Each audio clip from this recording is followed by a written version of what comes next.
Start with a little bit introduction about myself. So probably the first thing that I start telling about myself is my education or my coming to the United States. My first time to land my foot in the United States was in 2009. I went to Baltimore, Maryland, as part of what is called the Fulbright program, Foreign Language Teaching Assistant. And I went there to teach Arabic for 1 year as an exchange student.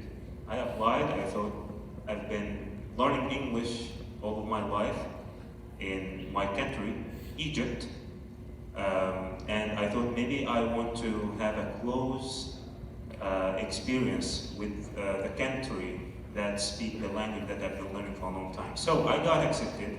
I taught Arabic for 1 year. Went back to Egypt and then decided that I want to go further with my education. So I had my master's degree and PhD from Ohio University, and then went back again to Egypt and then accepted an offer from SLU. Some of you might already heard, and I can see some of my students here in the Arabic class. So I've been teaching for SLU online last year from Egypt, and this year I just was lucky to be here in person. So where is Egypt? If you can see the map, this is the map of the world, and here is Egypt in yellow, the northeast part of Africa, right in the middle, what we call the Middle East. And the red dot that you see here is my hometown, Tanta, and that blue line will take you to Cairo, the capital of Egypt. A little bit to the north is Alexandria. Alexandria and Cairo are the two biggest cities, the biggest two cities in Egypt. And as you can see, Tanta with the red dot is in the heart of what is called the Nile Delta. So this is where I come from. Although I live in Tanta, I was born in Cairo. And can anybody tell me what do you see here in these two photos? Can you recognize It's a little rough back here with the lighting. Maybe the guys up front can see it better. Yeah. Statue, yes. That's a statue of two different pharaohs, kings. And they were extracting that from the back street where I was born in Cairo. So Egypt is known for a lot of monuments and remainings of the pharaohs, but there is a lot to be discovered. A lot is missing, and one of them, of these statues, were just discovered last year. It was amazing. Okay, I was born here, right here, and this is where they found this statue. And this is just a view of Cairo. Do you know what is the river, the biggest river that runs in Egypt? The Nile, yes, that's the Nile. That's the Nile River. And these two buildings, the one that is the Foreign Ministry building, and this is the TV building. And if you see that bridge, if you take a little bit right, walk for 2 minutes, you will find the American Embassy, one of the biggest embassies in the world. If you continue a little bit down that bridge, you will find Tahrir Square. Literally 2 or 3 minutes. Have you ever heard of Tahrir Square or the Egyptian Revolution in 2011? Okay. So that was a big event happened in Egypt 13 years ago. It changed a lot of what was considered to be the modern Egypt. The whole regime changed twice or 3 times. And yeah, that was just landmark in the Egyptian history. Now, I'm coming back to the Nile Delta to give a closer look to my hometown. So this is my hometown, and we have some few photos. And this is one of the landmarks of my hometown. Can anybody recognize what is in this photo? This is a mosque, a big mosque called As-Sayyid Al-Badawi, and it is really a landmark not only for people who live in Tanta, but people who live all over Egypt and also in the Islamic world. And unfortunately, I can see it's not clear enough, but there is a crowd here. They have like an annual night every year There is a week where people would celebrate the birth of the person who is buried in this mosque, and they come, they eat, they play, and they have some religious practices. This is the train station in Tanta. This is the largest, the third largest train stations in Egypt. And if you have paid attention, you might guess what is the biggest. Where is the biggest train station? Cairo? Cairo, definitely. And the second one? Alexandria. Perfect. And this is the third one. It was built by the British in the late 19th century. Can anybody tell me why it was built by the British? What were the British doing there? Colonialism. Yes, it was colonized. Egypt was colonized for a while by Britain. And Britain, when they came, they started to building some infrastructure just to make use of whatever capabilities Egypt might have. I'm not sure if you recognize this person, but that's me, wearing a slew hat and a slew shirt. This is in the balcony of my house, last year teaching from Egypt. This is the view, just agricultural lands. I'm actually at the edge of my hometown. So on the other side, there are a lot of houses. And on this side, just agricultural lands where we grow corn, wheat, and there are also fruits like apples, oranges, mangoes, and many others. So this actually I received by mail by Mr. Ramspot. Do you know Mr. Ramspot? Yes. So he was, when I was teaching online from Egypt, he was inside the classroom.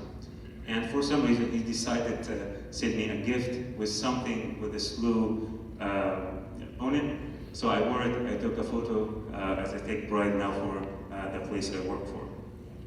Now, I will take a little bit of a drastic shift here. This is about my background. I'll talk a little bit about my family before I change to religion. So I come from an Egyptian family. My parents were both Muslims, and I have 4 siblings. My parents, they had college degrees. My father, my late father, he was a political science and economics major. My mother was Islamic studies professor at Al-Azhar University. And my siblings, I have a brother and a sister who are doctors, and a brother who's a writer, and my other sister, the 4th sibling, she majored in Spanish. They all have families now, and I'm the eldest, by the way. So, yeah, we live together in Egypt. We have some intimacy. Usually, we have our own building, so each of us will have a floor. So we always in contact with each other. We always see each other. And now they are taking care of my apartment in that building when I'm away, because I have also my family with here, my wife and my 2 kids. Yeah, I just wanted to share a little bit about my family before now going to about what makes someone awesome. Do you have a question? Do you still have like any property or anything in Egypt? Or Yes, yes, still in the house? yes, I still have a lot actually. Yeah, yeah. Well, not a lot like a millionaire, but I have, I have this, and we own land, and I'm going to talk about the importance of land for people who come from work. Yes. How what? How often do you go back to Egypt? How often do I go back to Egypt? Well, I'm still here. Like this is my 9th month, so I'm planning to go back in a trip to Egypt with students from SLU this coming June, and hopefully I might be back again for just some free time on maybe August. We will see.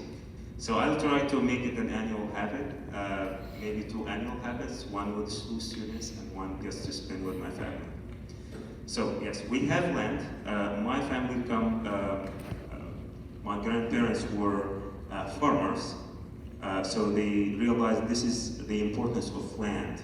This makes you stable. This makes a sense of belonging. And I did not practice farming the whole of my life. upbringing. But my uncles, I don't have any grandparents anymore, but my uncles still appreciating that farming practice and farming tradition. Of course, they would have other jobs. My cousin, for example, is an imam, leads prayers, but he's a farmer.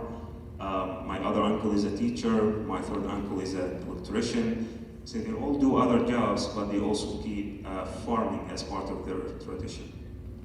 Now, I'm gonna move towards what some illustrations on what makes someone Muslim, someone like myself.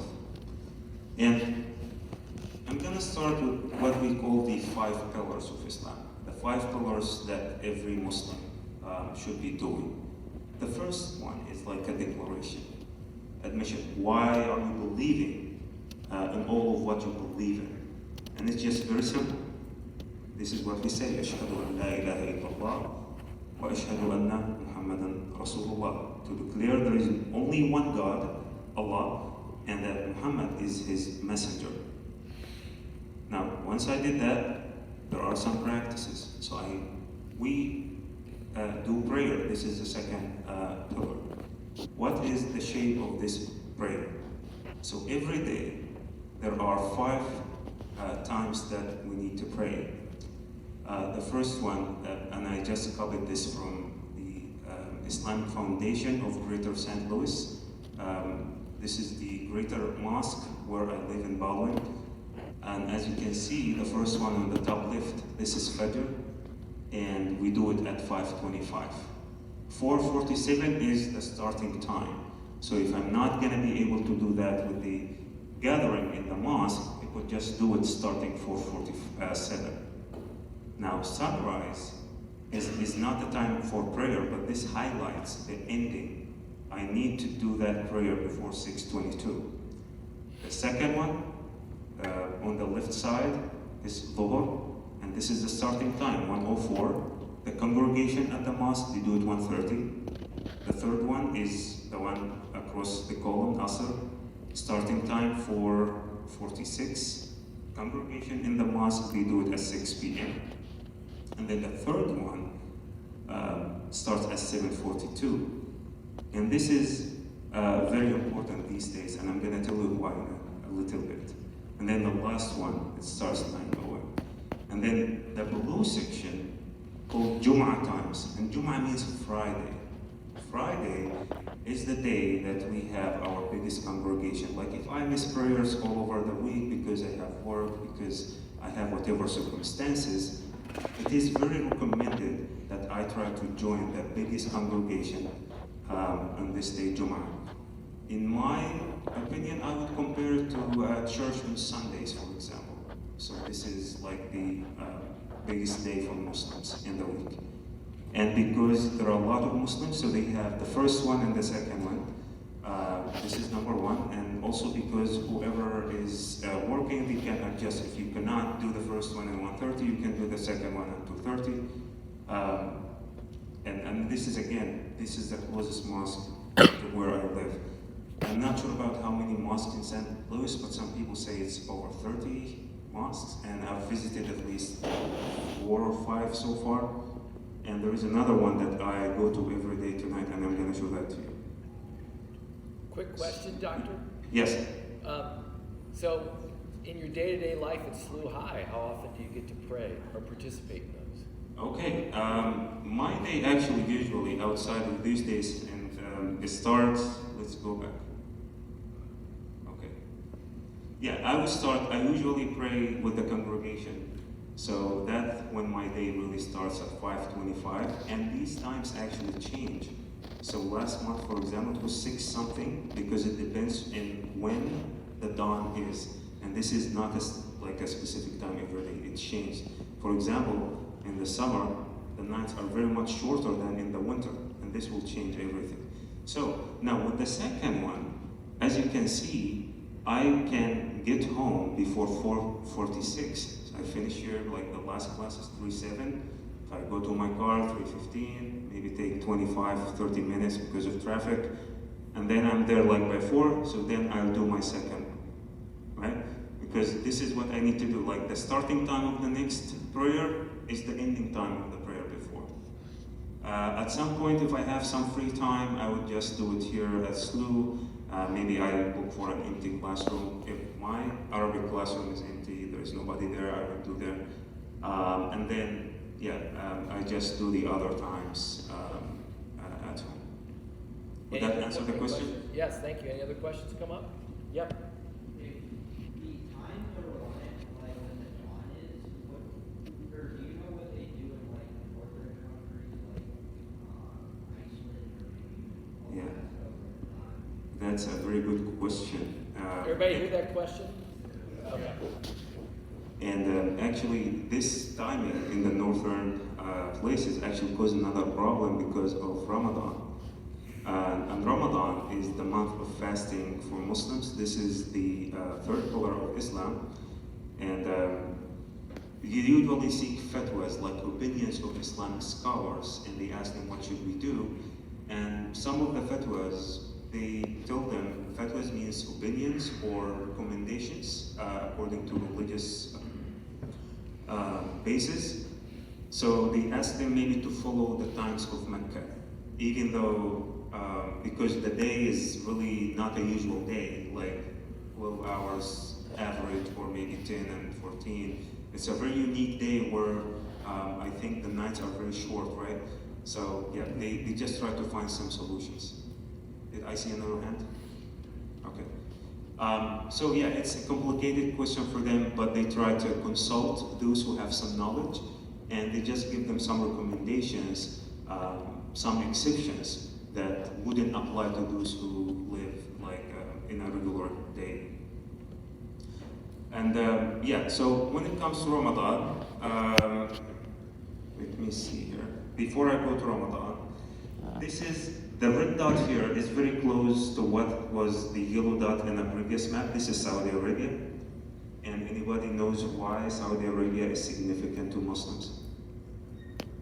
Yes. Yes, thank you. Mecca.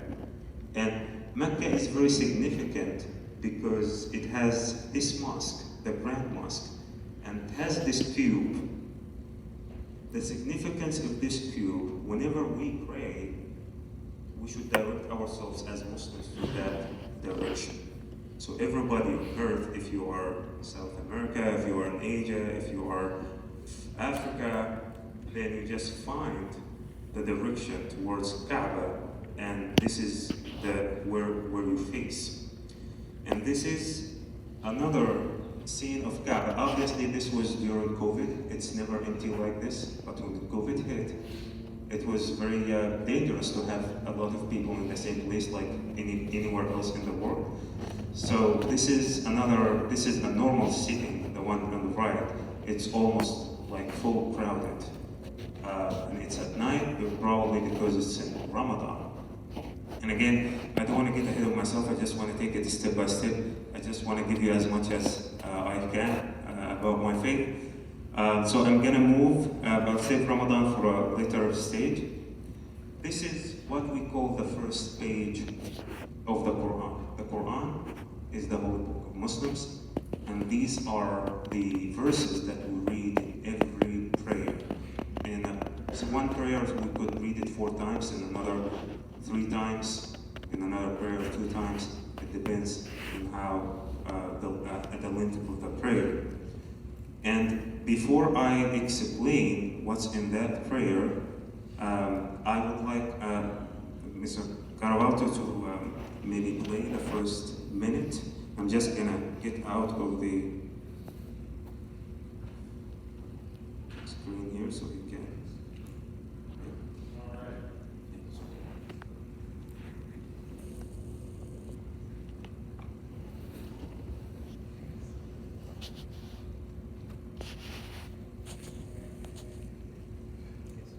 Yeah, can I ask a question during this time?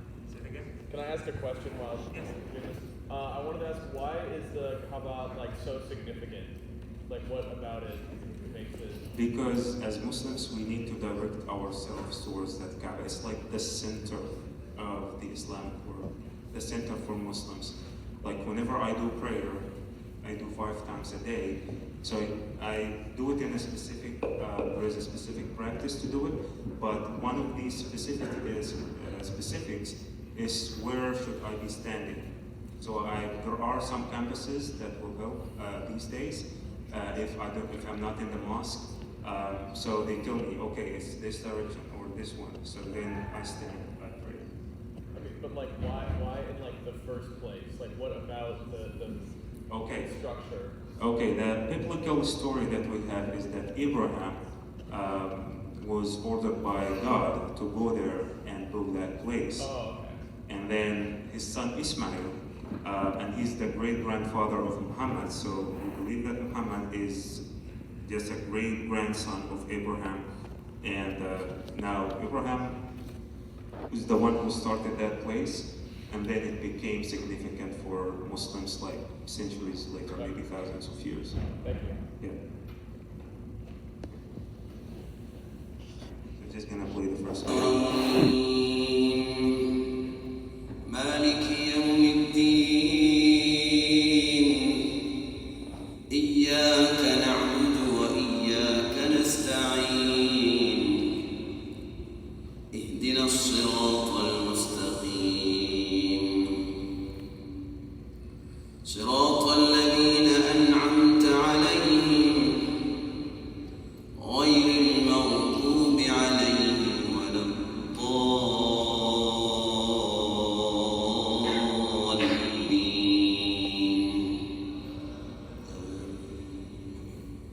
Yeah, that's good.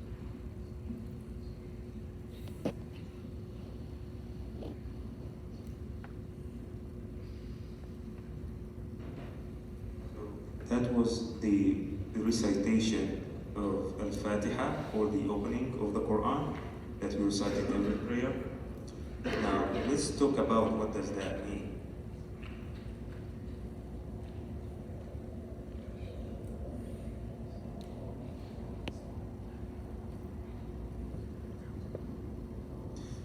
So this is what it says. In the name of Allah, the most merciful, the ever merciful. Praise be to Allah, the Lord of the worlds, the most merciful, the ever merciful, the Lord of the day of the judgment. It is who that we worship, and it is who that we seek help from and guidance from. We pray for you. We pray, we ask you to guide us to the straight path, the path of those that you have blessed, the path of those who are not misguided, and those who did not upset you. So this is what we recite in every prayer. And as you can see, there is a way of recitation how are we doing time? We've got 10 minutes left. Okay, so I'll try to fasten it. Well, or you know what? Maybe when you're finished with this, why don't we just open it up to what other questions they have? Because I don't think you're going to be able to finish it all. Okay, yeah, I will. Yeah, I have a few. I'll try to finish as fast as possible. Yeah. Okay. So these are. You can see this is the imam that you just heard reciting is reciting in West Pine Mosque. It's a mosque in SLU campus, St. Louis University campus, 6 minutes from SLU. And this is the congregation in the mosque. And again, this is me standing beside him. I pray with him every night. Sometimes I help with prayer, but he's the lead imam, he's the full-time imam. And now, the third pillar of Islam is Ramadan. And today, Ramadan is the 9th month of the Islamic calendar. Today is the 27th day of Ramadan. It means that there are 2 or 3 days left. I'm saying, or, because it depends on when we see the moon. So if we see it in the night of 29th, that's it. If we don't, then we'll continue to the 30th day. So what is Ramadan? It marks a month of fasting for 30 days, and they said it from sunrise. No, it's from dawn, not sunrise, to sunset. Meaning eating, drinking, smoking, and sexual activities are prohibited while fasting. And then at the end of Ramadan, it's going to be what is called the Eid al-Fitr, which is the celebration, a 3-day holiday. just celebrating our fasting. And this is, if Ramadan is 30 days, it's gonna be this Saturday. If it's 29 days, it's gonna be Friday. Now, my personal takeaways of all of this is I personally believe in surrendering to God. I do whatever I need to do, but I know that God is the one who is controlling all of my life.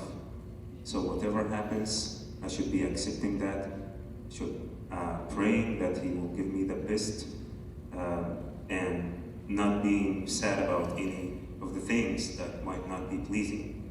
Just asking Him and surrendering to Him.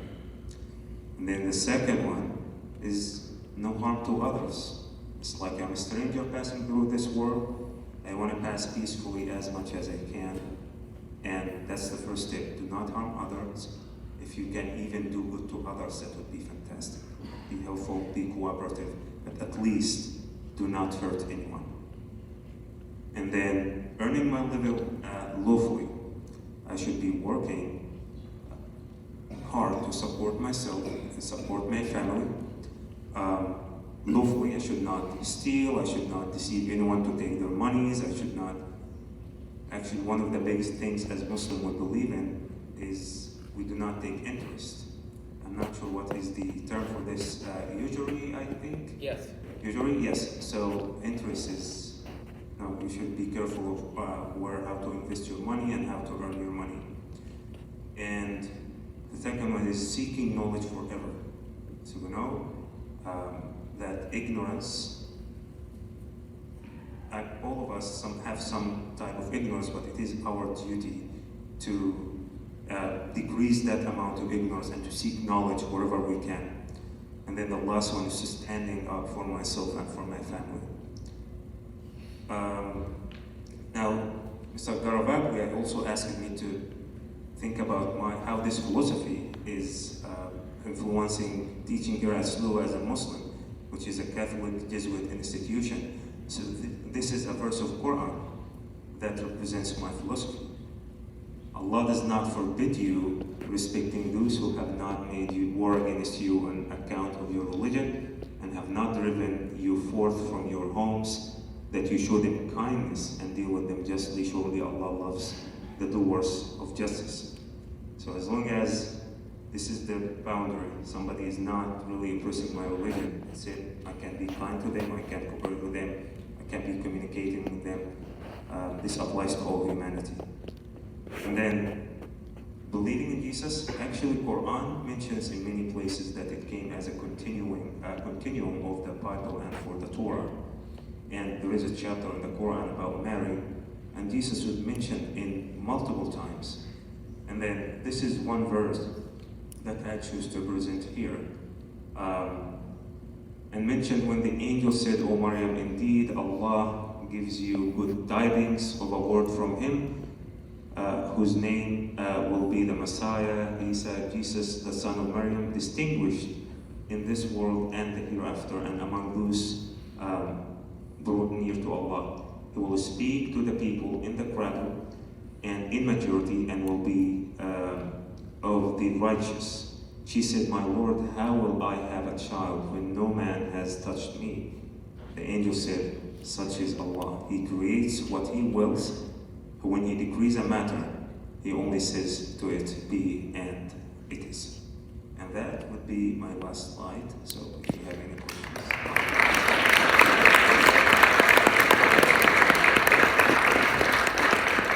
So we have some minutes. What questions do you guys have? What comes up? What thoughts do you have? Yes, please. So yesterday we had some Jewish high school students come talk to us about their faith and like how and that's what violence they press or their synagogues that they know have been made on things like that. So I was wondering, is it easier or harder to practice what you practice and believe what you believe based on our practice? You mean in the US, living here? I'm going to tell you something. Ramadan this year for me is one of the best Ramadans I have ever had in my life. And just because of the community, I pray every day, seems easy, even though I come and teach. So it's really easy. SLU has been very flexible to accommodate me and accommodate my faith. My kids in their school, it's very diverse. They have kids from all over the world, including kids that they have their own faith, so they can connect with those, and they also learn how to interact with those who are different from them. So it's just a blessing to be here in San Luis. So I really appreciate all whatever I am in today.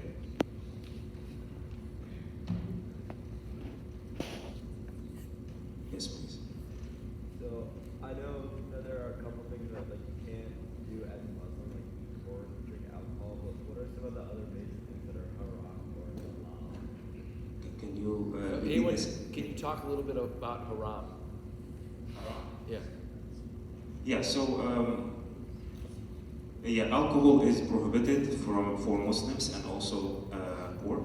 Haram means anything that is not allowed.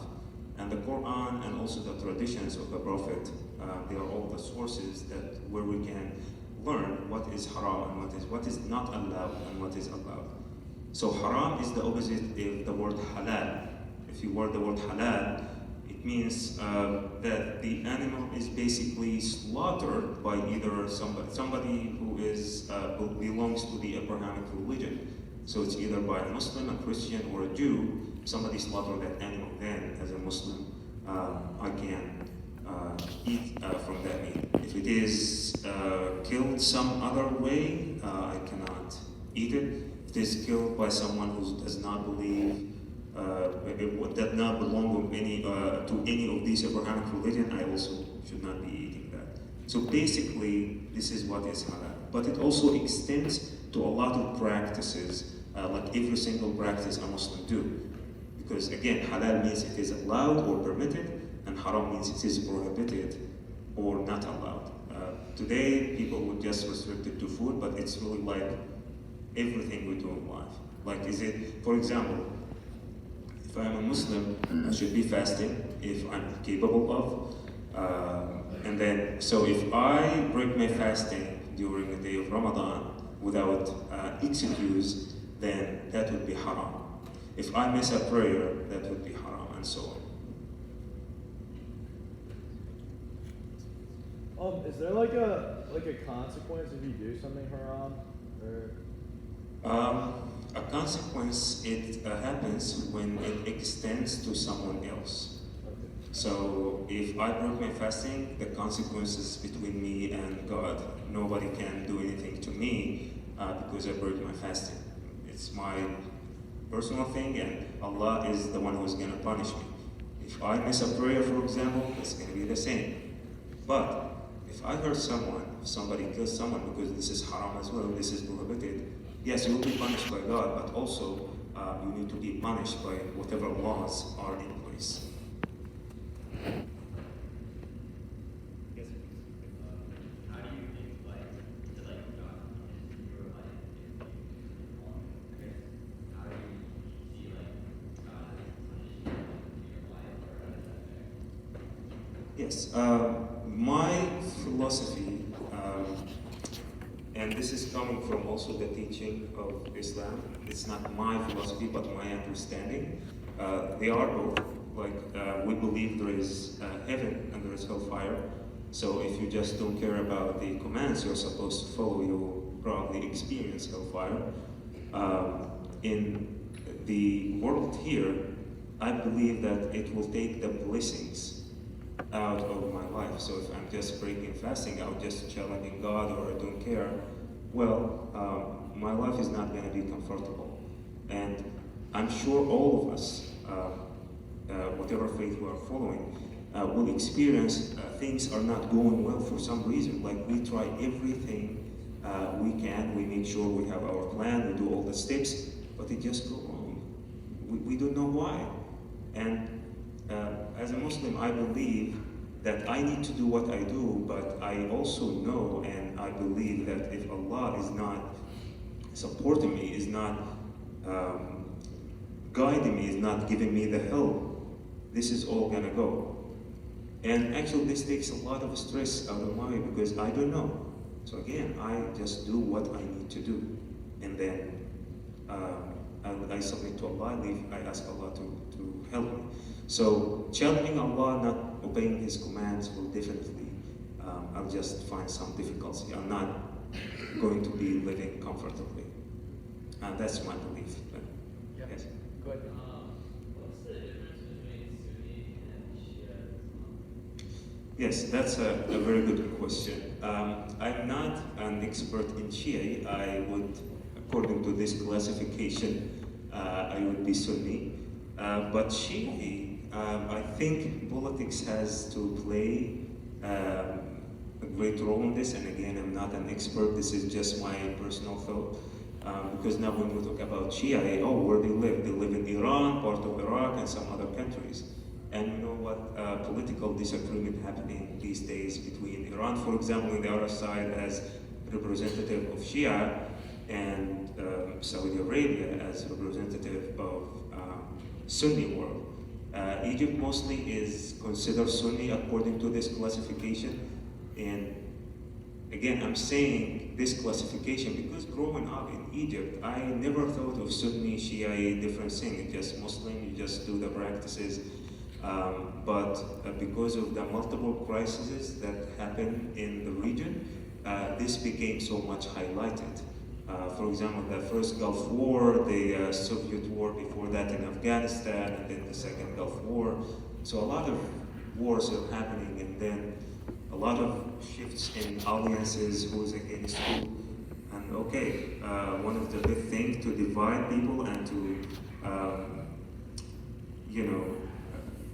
consider this one belongs to this team and this one belongs to this front is to having the religious difference. And again, that's just my personal understanding. There are, of course, some differences in practices. Like the original division is about who should have succeeded the Prophet Muhammad in governing Muslims. So Sunnis just agree with whatever happened. Shia do not agree. Somebody else should have succeeded the Prophet Muhammad, his cousin, and this is where these six appear today. One more question before the bell rings? Yeah, go ahead.